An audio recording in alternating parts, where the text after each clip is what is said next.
Hey guys, welcome back to another episode of Mantalk.ke. Sorry.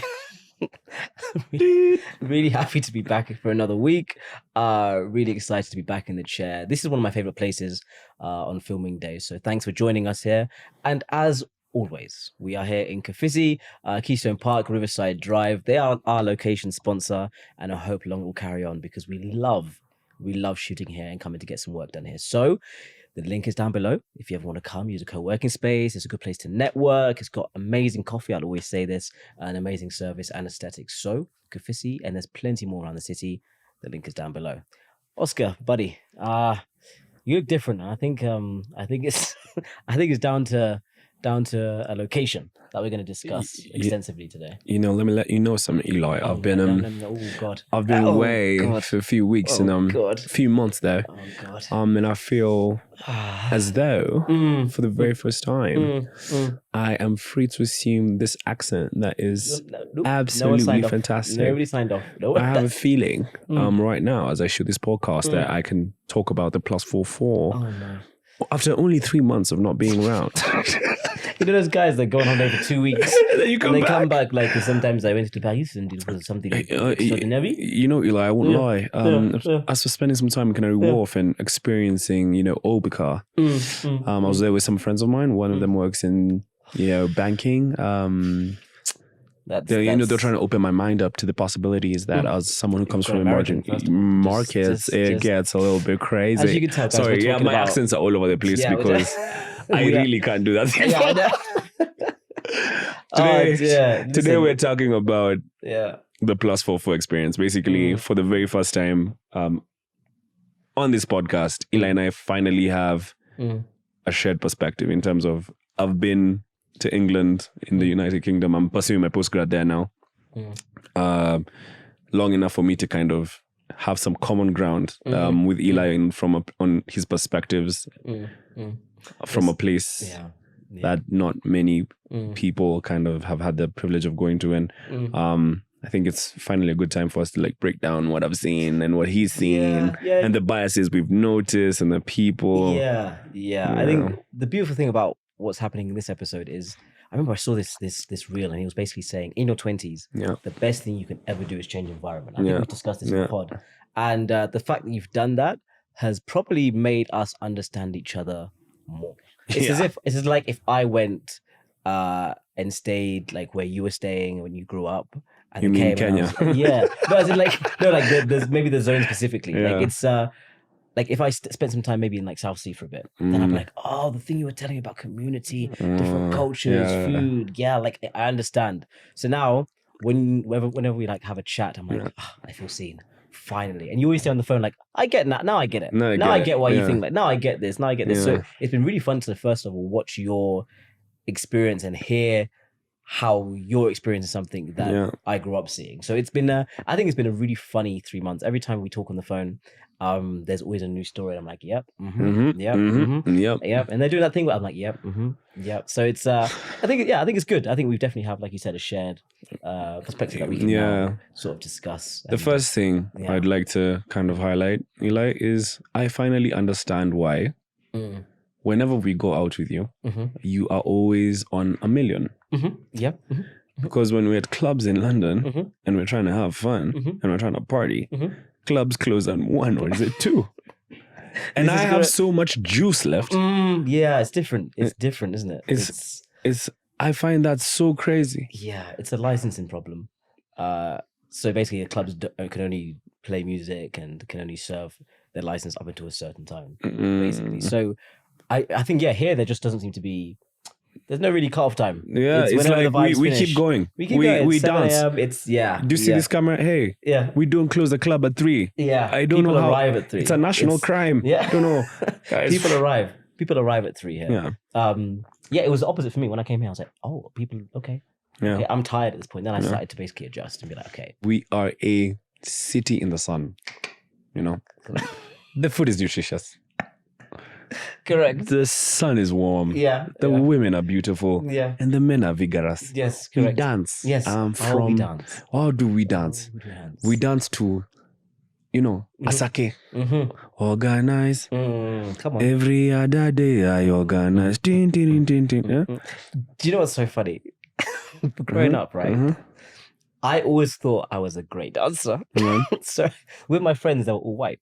So whenever we went out, they were like, Eli, do the thing. So I'd be like, teach me how to, and I had like 4 moves. Yeah. Killed it every time. Inside the bag. I'm telling you, I came here, I started seeing this one, I started seeing Odie, I started seeing this one. There's just so much more here. There's options. There's so many varieties. We open a catalogue. Yes. For example, the first time I went to a club in London, let me tell you the story. Oh, no. What is it? There's a camera. There's a club called Be at One. Free advertising. Be at One Regent Street. Well, as students, we decided, let us see what's going on. Hard. Yes. What's this clubbing thing? So we booked ourselves a table. Apparently, you have to book before you go. This is something in Kenya we don't do. Correct. Yeah. Minimum spend. Walked in. First of all, drinks there are price. £15 is 750. I hear that. Actually, it's more. No, it's one. It's like what? £15. 15 times one. It's like 2,000. Yeah, 2K. It's actually it's 2,000. Yeah. So it's like 2,000 shillings. And so I walk in. Like, what's up? Hey, man, what's up? Just walk in. And I was wearing that like African print shirt. Hey, let's talk about that. Oh, I walk in that so it was this African print jacket. So I walk into the club. So first of all eyes on that jacket. It's the one that we went to South Africa with. Oh yeah. The one that shout out to South Sartorial. Yeah. So I walk in. Everyone's like, oh, that's unique. I walk in. They start playing music. So first, it's like. It's like I like house music, which is fine. It's okay. Everyone has our taste. But then it got to our area. Last. And everybody to the shop breakfast. I'm the one who's in the club. I'm like, Shayo. I look around me. No, there's no shayoing. Yeah, that's why you need to go in. There's not many people who are doing that. Yeah. But then thank God, like a huge community, I think, of Africans came to the club and it was just crazy. We were dancing, we were vibing. But shout out to Burna Boy for literally carrying this year. And so it was such a fantastic experience. But I think where it was differentiated was that not everyone dances and not everyone can dance. So me, I'm dancing until I'm sweating and everyone's looking at me like, you're crazy. You're here to drink and then you will have to take the subway home. Are you sure you want to be? You got the man them that were on the wall, right? Just this guy's like chilling. What are you saying? What are you saying? My size, you're right, yeah? You're doing it alone, What's up, babes? Yeah. Meanwhile, Oscar Come is dancing central. like you can't believe. I'm just like letting it out, and then like everyone's like, "Oh my god, you're such a good dancer." Now here in Kenya, I am a joke. I am. My boys laugh at me because of how bad I am at dancing. So I was facing the parallel problem. So for the first time, they're calling me a good dancer. Now there's another thing that happened that night that I think everyone will find interesting, which is you won't. When you're in a club setting, it's very easy to engage. I feel like in Kenya, you try and engage too much, you're being creepy. You get what I mean? But in a club setting in London, it's like, hey, when you're having conversation, you can have a conversation when you're dancing. So, what do you do? Where do you work? Where are you from? Oh, Queen Mary. That's where you go to school. You can have a small talk when you dance. In Kenya, small talk. In the middle of all that dancing. I'm not trying to talk. No, we're actually dancing. I'll dance until I'm exhausted. Then I'll go to the bar. Then we'll talk over them. And so that was one big difference. And another big difference was at some point in the middle of all that dancing, screaming, shouting, lights suddenly just came on. I mean, now it's like we're shooting a Mantalk episode. The lights suddenly came on. Boom, everyone go home. Yeah. And like cockroaches, we scatter. It's like, it was so crazy, man. I feel like that was my first difference in terms of the stock difference that I noticed. And then I also noticed the fact that when you're in London, the professional scene, man, they work so hard. Yeah. I'd say so. The professional scene there, I think they're just monotonous. I think they work hard for the designated time, and then it's like, I'm doing this again, and I don't have much of a social life afterwards. Yeah. So it's just kind of I know the rat race is everywhere in the world, but specifically in the UK, basically because it gets dark, especially at like 4.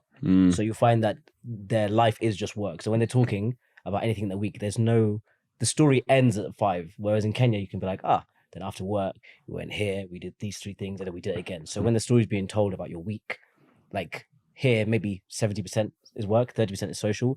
There, it's like 95% is work. So they seem like they're just completely engrossed in it. That. Yeah, which is definitely one thing. How have you found the weather, buddy? How's that been for you, man? How's that? Hey, how's that? Because you're looking a bit pale. I don't know. First of all, guys, as you can tell, I'm being harassed live on this podcast.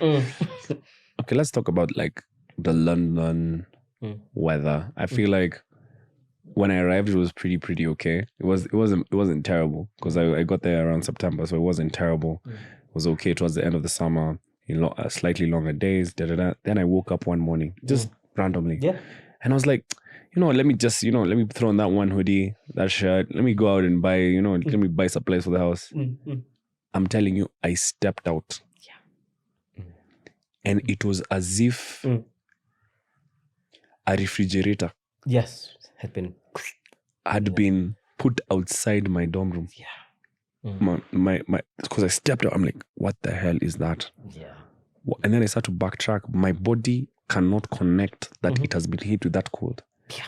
And I look up, it's sunny. It's sunny like right now. It's very but the bright. sun is just a torch. Yeah, exactly. There's no heat coming from it. It was so insane, man. I think, but then like the consequence of that is that people tend to look like they don't want to talk. It's like it really affects the mood in the country. Like it's actually, I can't remember what the name is, but there's actually a very high linkage between like weather and mood. And the reason I know this is because every single time you talk to maybe your first generation, when I talk to my mum, the first thing in their story, if they arrived in winter, is they were like, how is this possible? And the next day it's the same thing. And the next day, and you're just waiting for the sun all year, and it just doesn't come. And genuinely, I think a lot of people, maybe you're lucky because you're being very engaged, and it's just you. There's not like a family as much stress. It's just studies. A lot of people, when they go and they do move their life to different climates, like depression is a real thing off the bat. That's what speaking to my mother's friends, my parents, they're like, when you first seasonal depression, it's like a thing.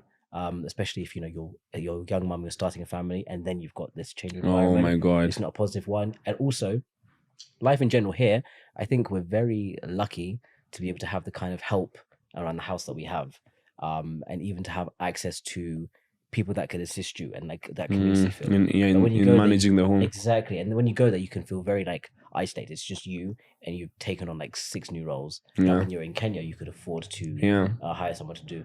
Oh, okay. Now I think we've taken you to a deeper level.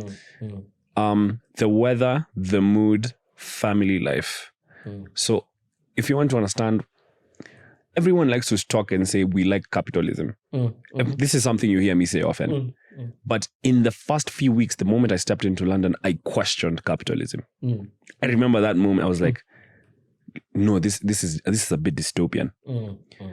Because if you walk down, if you go across from zone 1 to zone 3, like just across, we're all occupying the same city, living the same life. You all have the same 24 hours, but the difference in terms of life, the quality of life, and the difference in terms of like how you're experiencing the same city is what like was like stuck for me. Obviously in Kenya, there's a lot of income inequality, but like I thought that in the developed world, the income inequality would not be so stark. It is. The rich do get richer and the poor do get poorer, and they get much more desperate.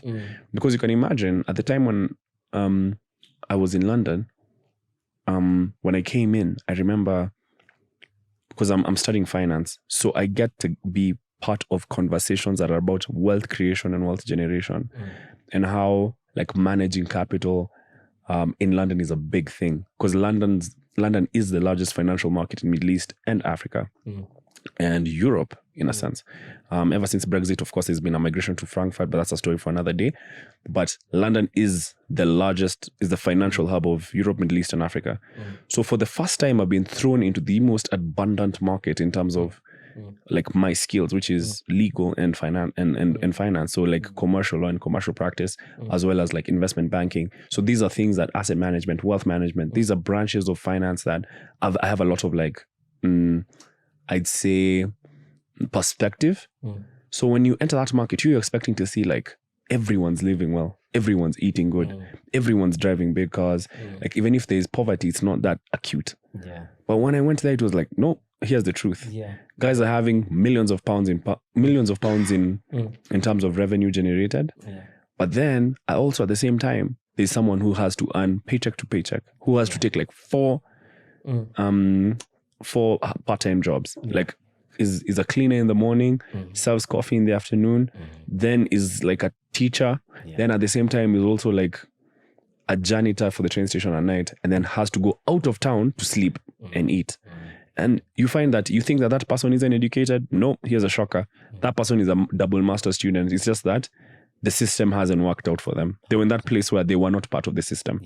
Yeah. And that was what was like the shock, to the point that even I'm scared. I think the main difference, that's so true, because the main difference when we think about the scenario here, let's say in Nairobi, let's just take cities, right? We're not going to say the city of London, we're taking like London in general. So here, I think, yes, you see abject poverty and you see it alongside wealth. But I think the same stark difference can be said here. All that's happened is the baseline for abject poverty has moved up. And then the line for very, very high wealth is also higher than here, because you're not seeing as many Lamborghinis, Bentleys here. So that gap still exists. It's just all they've done is raise the baseline. But if we're talking about the difference in earnings, it's probably the same. And the only thing as well that you'll see a difference is that because there's a higher population of middle class in London versus here in Africa, there's probably a higher percentage of poverty and abject poverty to upper class. So that basically you're just seeing a higher baseline of poverty and you're seeing a bigger middle class. So you'd assume that the country is more abundant and everybody's living at that middle class level. But like you're saying, when you get there, you realize this is actually, it's not the case. It's not the case. And the problem, I wouldn't say the problem, but the really disappointing thing, you mentioned people being very well educated, but not being able to live anywhere near the level that other people in the city are living, is that when I used to go out, this used to really shock me because I was at uni. You would go to the bathrooms of the clubs, and it's the freshen up guys. You must have seen them when you're there. So they're always African men. They're always in their mid 30s to like early 40s. And then it's really sad because firstly, they're engaging you because they want you to buy what they're selling in the bathroom, which is normally cologne and spray. So they even sing like songs like "Freshen Up" for the ladies. Like that's like their thing they do to get you to buy. I always used to engage them because I'd be majority of the time in white clubs, right? So I'm with my white friends and it's another black man. So I always used to be like, yeah, give me a spray of the Hugo, give me something to freshen up, give me some mints, and then tip him. And from that interaction, you'd end up talking to him for a while you're waiting for your friends. And I would genuinely say 70% of them, like you said, are very highly educated. And the system, a perfect example that you just said, the system just hasn't served them because of nepotism, because of color, because of racism, because of that wealth gap being harder to access than it is in your own country, purely because you don't look like the person that hires. So I think going and seeing it, I think the shock you're saying is realizing no, there's still a disparity. It's just covered by maybe infrastructure. It's quite huge. And here's another thing that I found very interesting. Do you know the average European student has 2 masters? Really? Because the cost of education is so low. Okay. If the cost of education is so low, it means you can start from primary school to uni to master's level at a cost that's so subsidized and so low that the guys who are really differentiated are the ones when you've done 2 masters now. It's your second masters. Exactly. This is your second dissertation. Okay, you've done 2 masters. Yes. Now that you're ready for the job market, you won't ever need to go back to school. That's very true. You get what I mean? But here in Africa, the cost of education is so high that even doing a master's is the outrageous thing. So like when you go there and you're applying for jobs, if you don't communicate to the recruiter that you're from a space like Africa where the cost of education is enhanced significantly, then there's no chance that recruiter is going to take you. And then the second thing that I noticed that I found very crazy, especially on the professional side, was like recruitment for certain institutions. It actually blew my mind. there's this thing called target schools and non-target schools. And there's certain practices and behaviors that exist within certain industries that it's literally called, like the industry, the film, it's not that far off. The guys who come from those target schools are recruited highly, right?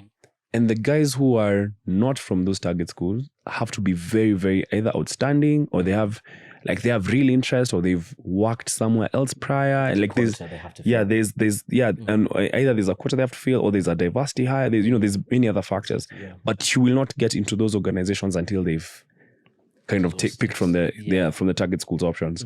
And now what's crazy is that us Africans, we pick universities there based on different lists. For example, say, I want to join a Russell Group school, which is a good school. Yeah, of course. Yeah. But the truth about it is, you're going there thinking this is the final investment you'll have to make. Then you arrive and you find, the entire market has 2 masters. You're on the back foot. You don't understand the system. Yeah. They feel like they have to retrain you. Yeah. Whereas someone who's African, who's ended up at, like, say, Oxford, Cambridge, arrives like this, might even be studying. For example, I had an interest in investment banking, still do. This guy, so a lot of these investment banks, you'll find that there's this thing called summer internships. So like you work with them, how they recruit is they start from summer intern, then summer intern, then or summer analyst. Then from the summer analyst, they make you an analyst, which means they give you a full-time role based off of how you perform during the course of the program. So they're training you to kind of join them. So here's the thing, right?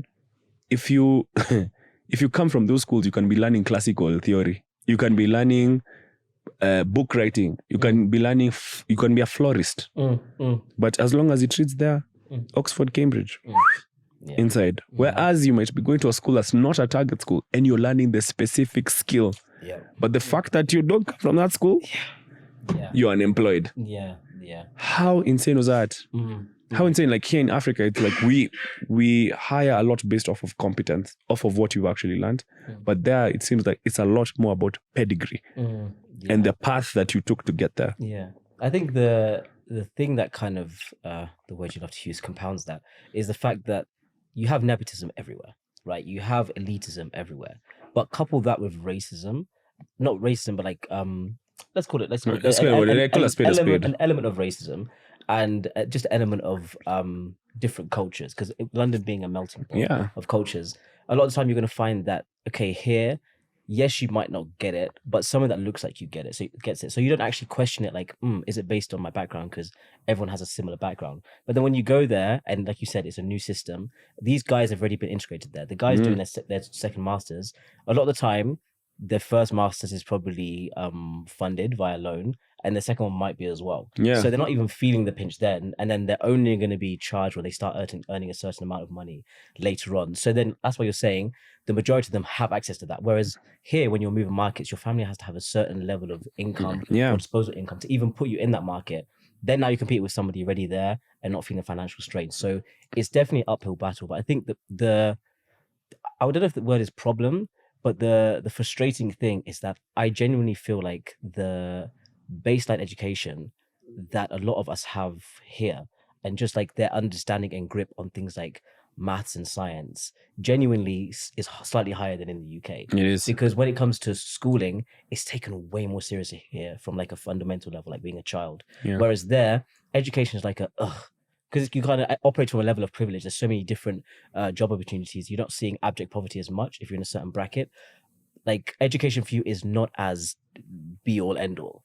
Whereas here, I find that people really genuinely enjoy it, take it seriously, and because you're paying school fees, there's that kind of thing attached to it where I want to make these people proud. Yeah. In the UK, when it's free unless you go to private, a lot of people kind of relax. I was one of them. Like even though I was naturally gifted, I was very relaxed about education, and I still managed to operate on a certain level of privilege just because of that system. So it's something I think for people to consider when they're saying I want to go abroad and enter that market and try to understand it once I get on the ground. Yeah. And now here's the interesting thing. The job market here cannot absorb. It does not have the capacity to absorb all of these candidates. Exactly. So what you find is a situation where you have a lot of first-class students who are not necessarily, don't have the skills for recruiting, don't know the application processes, don't understand about assessment. And I hope that we can do an episode with someone who can help us with that. They are not really familiar with what needs to be done on a fundamental level. I'm not sure if this episode drops before or after Joanne. I can't remember, but yeah. This is the problem with filming multiple. Yeah, we're filming multiple episodes, guys. You'll forgive us for this. Yeah. But there's a guest who we've had on and we've done a shoot on who is very relevant for this. And she says that, you know, a lot of the problems is we have a lot of good candidates, but they don't understand recruiting. And that was the first thing I was exposed to when I went to London, where I was like, I really want to break into this market. I really want to figure out the financial world so that I can develop people in the developing economy and I can invest in businesses. But how do I do it? And you know, when you go to careers, they're like, oh, so here's a pack. Figure it out. Yeah.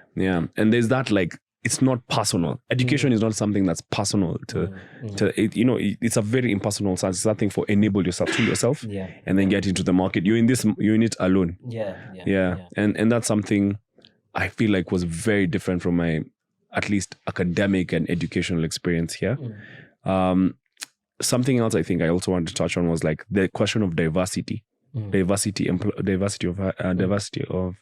employment, because, you know, now these companies want to seem to be supporting like Black people of color within the organizations. But some of the feedback I received from professionals in London was, yeah, you're hiring us, but where are the internal systems within your organization to support us and to support our career, given the kind of high risk hazards we have when we join you? So you might be recruiting a lot of Black guys, but you'll find that they get to a certain level and they just check out. And you as an organization, you're just like, it's fine. We did our bit that we needed to do, and you know, we've ticked the boxes. This is the percentage. Yeah, I hear that. This must have been a lot for you to take it in 3 months. So I'm thinking, firstly, changing environment, then understanding a job market and an educational system. Exactly. How has that been for you? Like, just mentally, going to a new environment 3 months in, off the bat, meeting new people. Yeah. Cooking for yourself, socializing, and just trying to be you in a different environment. How's that been like? Yeah, first of all, cooking for myself was it was a hassle, but it wasn't hell, because you have to know how to nourish yourself. First of all, it's important. But like when I arrived, it was just the food just tasted like, my God, it didn't taste like food. It tasted like something else. That was the first thing. Second thing, I feel like what got me really like surprised me was that the roles I was working towards getting into were recruiting in the year when I was the time when I've gotten in. So for example, if I wanted to get in at 2020, at the time it's 2022, I wanted to see if I could land a job in 2023 towards the end, which is September 2023. But they're like, no. We give those jobs, you know, here in Kenya, it's like when you finish uni, the recruitment season might start maybe January. So you'll have like a 6-month or 4-month window to apply. 2-month, typically it's usually like 2-month window. So you have like 20 days, you apply. It's a short notice thing. In the next like 2 months, you'll have a job. In London, their recruitment cycles are 1 year. So you apply 1 year beforehand. If you're doing internship, you apply in your penultimate year. So for example, for me, who's like started in September, I would be applying for a job in 2024. Yeah. So like if I finish, that's why I think you saw some feedback that I got. I was told, you're a very good candidate, not for this, but for this. Apply for this role when it opens next autumn for you to start in January. Yeah. I think it's a case like, that's information that sometimes you find when you get on the ground. Imagine. Yeah. So now imagine if you arrived there, you've invested so much in a master's, and now you're like, you have to figure out a way to stay in London until the day you get a job, or if you don't have the privilege of being able to fly back, because not all companies sponsor flights. The other thing is that graduate visas are something that's out now, but there was a time they went there where if you're a graduate and you might not have, you might have to leave the country and apply from outside the country, which is something obviously you don't want to do. And there's a preference for students who already have the right to work. So that's like on the academic side, a lot taken. Then the second thing that got it, we're focusing a lot on professional because that's what I went there to do. And I was very focused on that. I've tried to touch a bit on social, but the second bit is you also have to learn the cultural cues, new cultural cues there. For example, black men are perceived as being more aggressive. Now, unfortunately, the personality that God has given me is very aggressive. It's not toned down. So like whenever I enter a situation, and you're gonna like this, because I've just seen like a situation. Whenever you're in a situation where you're clearly the best at doing something because you've done it for a particularly long amount of time and probably even won awards for it. When other people of different races see that the person who's doing it and doing it at a high level is actually a Black African, they begin to use labels such as aggressive, does not take feedback, is not a team player, seems to be individualistic, like he has a vision but does not know how to communicate that vision effectively to other team members. Because you're used to taking the reins and to say, guys, 1, 2, 3, 4, let's go. But when someone else who is of another race does the very same thing, everyone seems to rally behind them. It was at that point I knew, nah, dog. You might be literally the one with the vision. Literally. But then, you just have to say, no, you know what? I'll do the bare minimum. I'll let the work speak for itself. How's that like? Because obviously going with expectation and then now reality after interacting with people from a variety of backgrounds, would you say expectation has matched reality when you get there socially? Socially it did, because I had these 2 other Africans who were just killing it. There's this guy called Raphael Maishmit, who Danish Ghanaian guy, really brilliant. We worked a lot with him. And Zach Bear, he's a Namibian who has done an LLM in mineral resources and is trying to get into PE for natural resources, private equity. Really brilliant guys. So when we formed a study group, we attracted a lot of people who are like-minded from different races, people from France, Mauritania, all across Sweden, all across the world. And we just found ourselves having kind of a like-mindedness. And it protected, I even met some really cool guys from Mexico, by the way. And it protected us from kind of the biases that exist. Because like, if you're proud of being African, being Black, and you're yourself, and there's no sense of trying to, lean too much to the left or the right, you're just a straight shooter. I think that's really created this like buffer of vibes. If there's any other way to put it, like this energy buffer that really attracted people who poured into my cup, and I was very happy to pour into theirs. And I feel like we'll be friends for a very long time just because of that. So socially, I feel like I was insulated by the fact that like a lot of self-work has happened before I arrived there. But I did see a lot of Africans who went there and didn't do the social work, have not like done the self-work. So there's a bit of an identity crisis when you arrive. In fact, what was really difficult for me, and I told one of my friends this when I arrived, is you're not going to go through a question of questioning your purpose and your destiny. You're not going to go through, an identity crisis in hell, in the place where there's scarcity. You'll go through that crisis when in a place of abundance, where you're told, you know what, you're an entrepreneur. You're sure? You're 100% sure that's what you want to be? Here's 100,000 pounds. Now, when you're in that situation, your passions, you start asking yourself, what are your passions? Oh, you want to join finance? Oh, you don't want to join finance? You want to join finance? You're sure? Here's engineering. We're paying you 200,000 pounds. That's where you start thinking, oh, you've started a podcast. You think you can turn it to a media company. Oh, you're a lawyer. You sure you don't want to go back to law? Completely. To go back to law is 300,000 pounds. Here it is. When you start being in a situation of abundance, you're like, what the hell am I going to do? What decisions am I going to make? Because you went in there saying, I'm probably taking something to become something. But then when you arrive there, it turns out you're more skilled and more leaning towards another thing. Right, got it. Yeah. You get what I mean? So like your entire life story will change. Your entire life, if you're, like for example, Victor, our friend, is a videographer. Oh, he's a videographer. Let's assume, yes, okay, you're a videographer. You know what we think you're very good at doing, Victor? What we think you're very, very, very, very good at auditing companies, especially media companies. He has 500,000 pounds a year for that auditing. We'll set you off at 100, but you'll get to 100 plus bonuses, you'll get more. You see, when you say that to an African, each pound is like 150 of their shillings. You'll identity crisis. Yeah. I hear that, but then I think there's there's something to be said about the relationship with money, and then the relationship with like environment, and the relationship with the community. Because I feel like you could make that 100,000, 200,000 pounds, but if you're not lucky like you were to sort of find those people that can insulate you from your new environment as you gradually integrate, you can find yourself being isolated with a lot of money. And because I know some people, I won't say names, they're making that kind of money, but they're really not happy. And they wait for even just Thursday, it's not even Friday, they wait for Thursday to release themselves from the shackles that tie them to that kind of budget. So I think there's something to be said, like you mentioned, that you should work on the two parallel. Like especially when you're integrating into a new environment, like make sure you do find that study group, so that even if this is coming and you have that identity, there's somebody you can sort of like check in with. Exactly. Because it can be a very lonely and isolated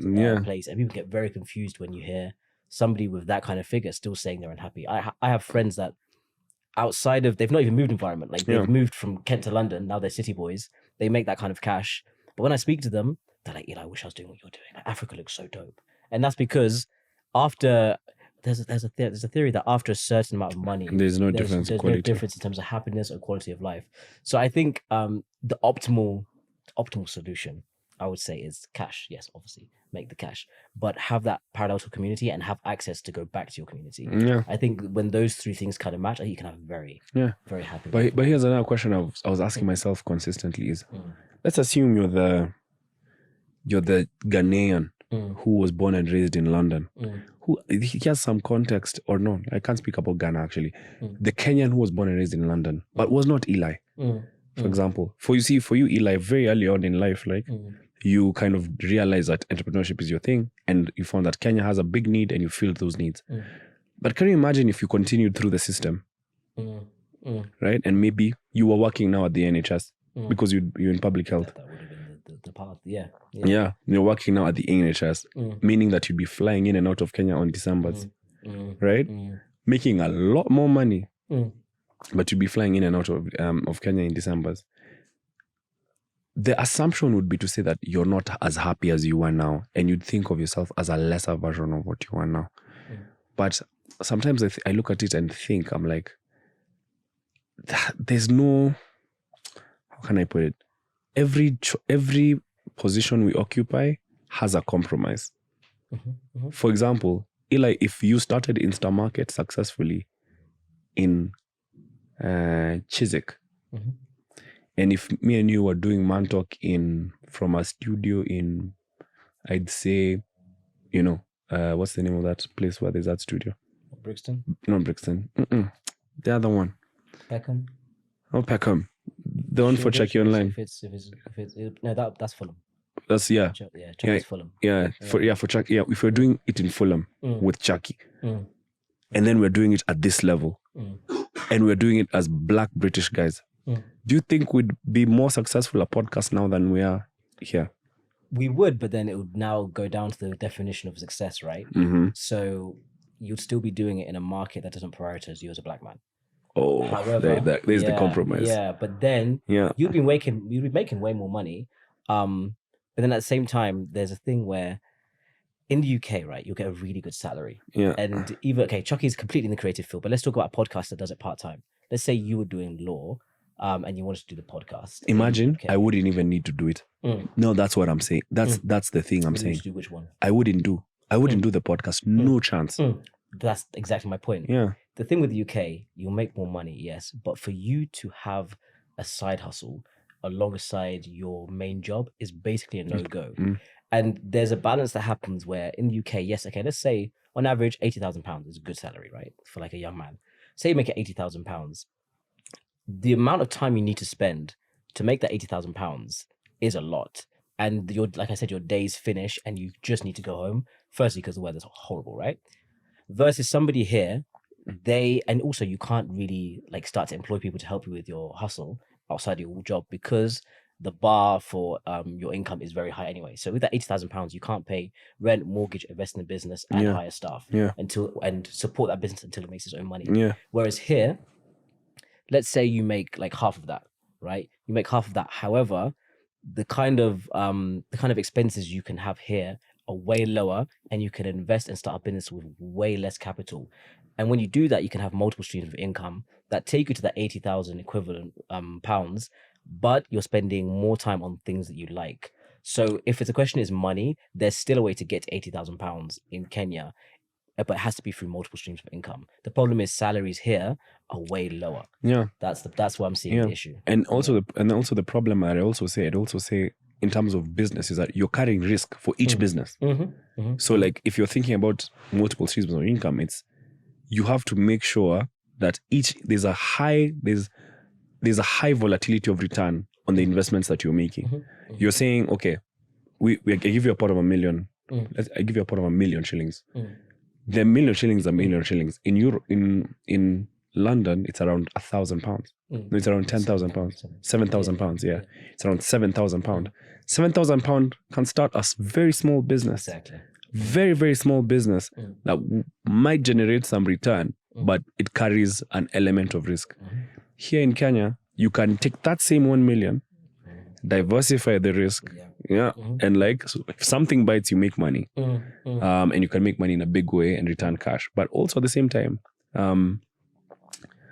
I see what you're saying now. I see what you're saying now. I see what you're saying now. It's $1 million, but then before you make the £1 million shillings in Kenya, that's the problem. That's the problem is actually access to the capital.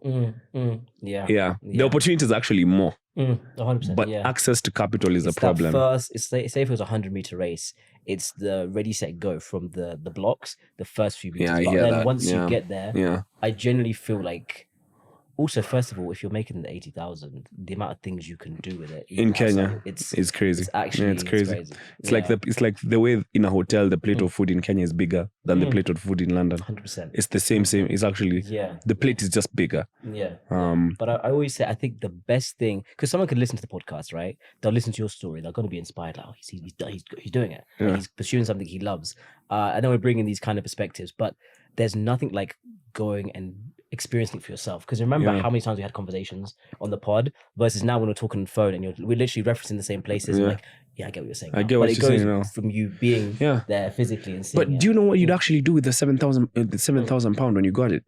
Because London's financial market is so robust and so consistent in a sense that of generating return. There's actual systems of creating wealth, and that's the thing.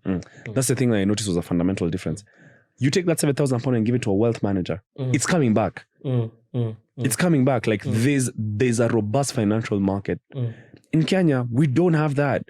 We don't have like access to financing at that level. Financial inclusion is not the priority in this developing economy.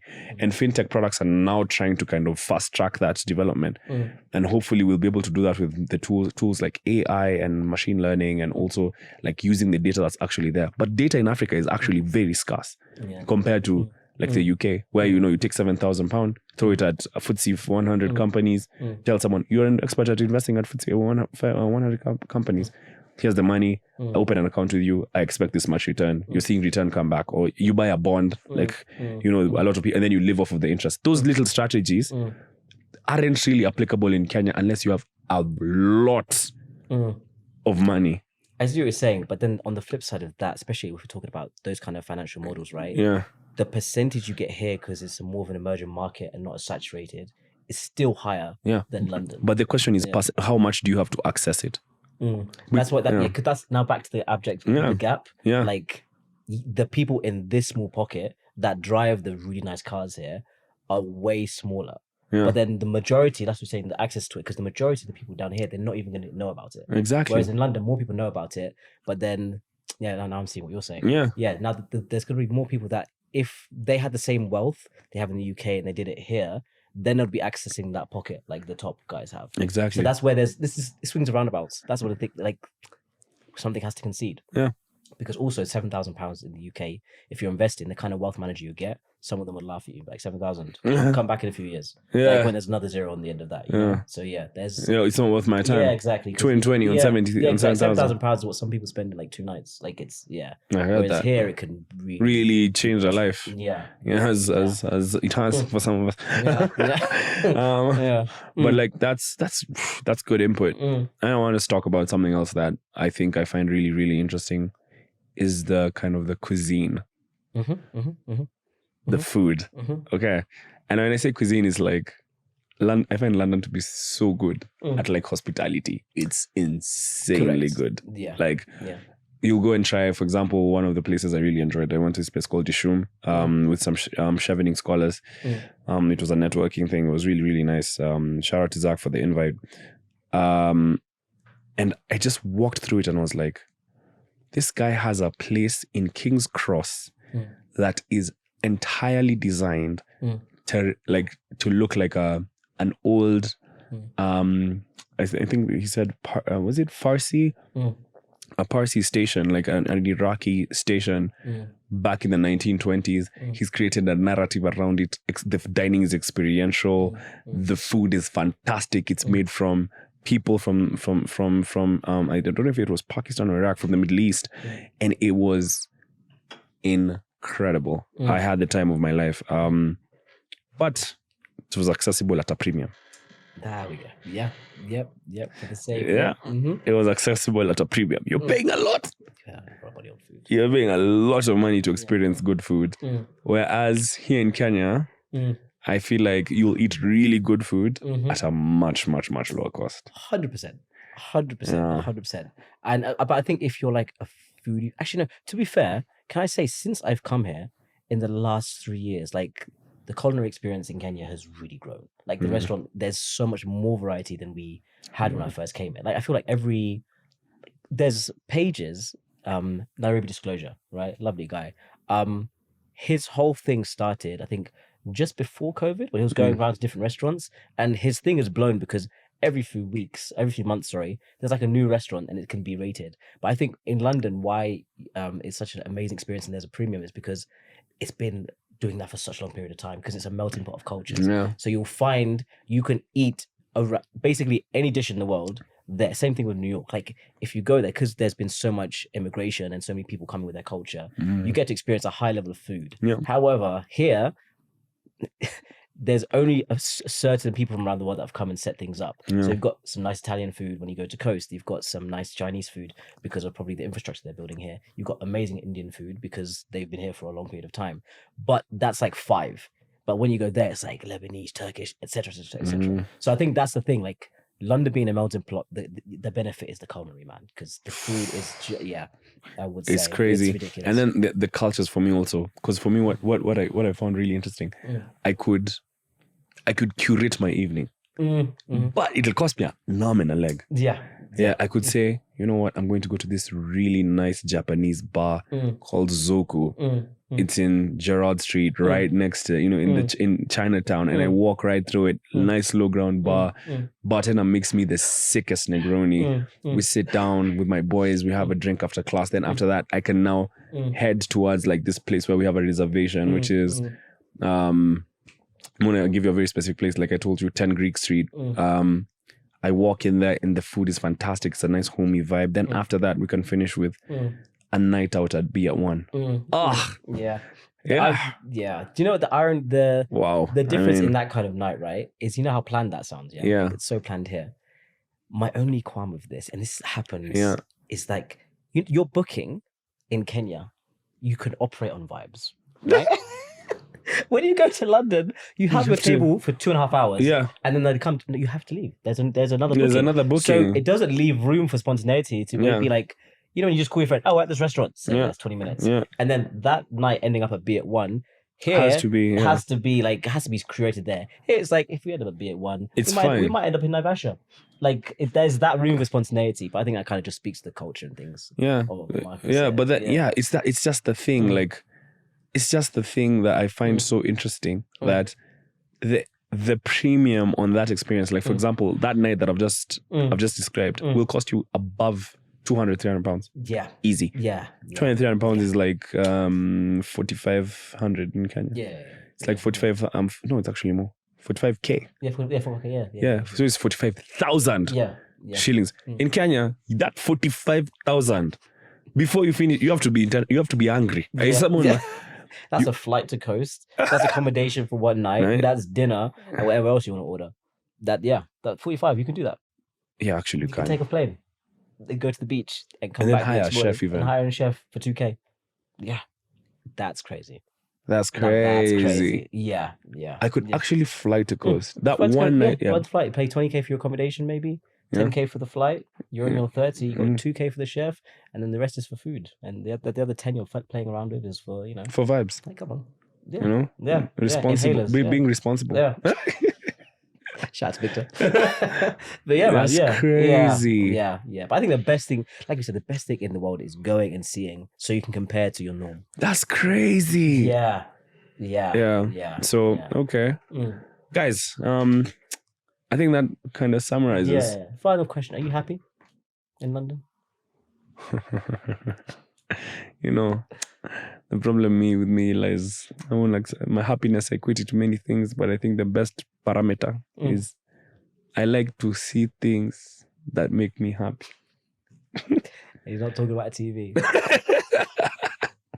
When I was walking through London, I realized that I have been waist deep. You were mentioning about operating from abundance. Yeah, I was operating from a place of abundance, but in London, I am afraid my tastes are African. This is correct. My preferences are African. But in London, those preferences are few and far between. It's the Nyama Shama, buddy. That's what it is. I'm used to, a little bit more, I'm used to my rice and beans. Yes. I'm used to my chapati. I'm used to my pilau, my biryani. Yes. And I'm used to the person who brings it. Yes, correct. I think that answers your question. Amazing. Well, luckily for you, Oscar, this podcast will be flying you back, so we can be doing more filming and extra. No. But I'm happy wherever I am, and we thank God. I've met incredible people, and I think I might be able to build somewhat of a life there, but I don't know, it can work wherever I go. It can work.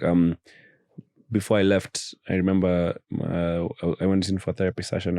And have a very, very, very, very touching therapist, and she said, everything around you can shift. Allow it to shift. It's fine. But the one thing that must remain constant is you and your identity.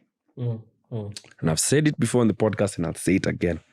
My identity continues to be the thing that protects me from nonsense in life. Yes. So I think I'm very happy with London.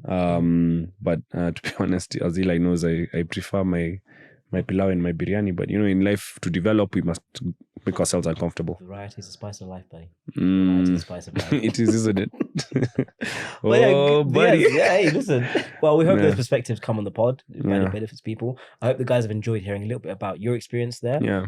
It can either inspire. Yeah, thank you, bro. I was looking at the wrong camera. If you see behind the camera, it's like, I'm hoping it can inspire you to travel, go see new places, and go and meet new people from different cultures. One of the best things you can do, as you can see from the boy. So we hope you enjoyed this episode. Half as much as we enjoy making it. What is that, Oscar? Because we had a ball. Or did we have a ball? Ball? We did have a ball, sir. Oh, yes, as you may be aware. Yes. Yeah, now, I was in my place in Kensington, and I was meeting Charlie from Cambridge. You may remember him. Oh, Charlie. Yes, Charlie. Charlie, Speaker of the House. Yes, Charlie, Speaker of the House. He called himself a poet, I know his father. Lovely man. Really? Diabetes. We lost him. Diabetes. Yes. The way he moved, he wasn't quite. How do I say? Making the right decisions. No, correct. He was. The apple did not fall far for Charlie either. This is correct. Yes. This is absolutely right. His widowed wife, she's looking great. I'll give you that lot. They sign off this podcast for you. Bye. See you later.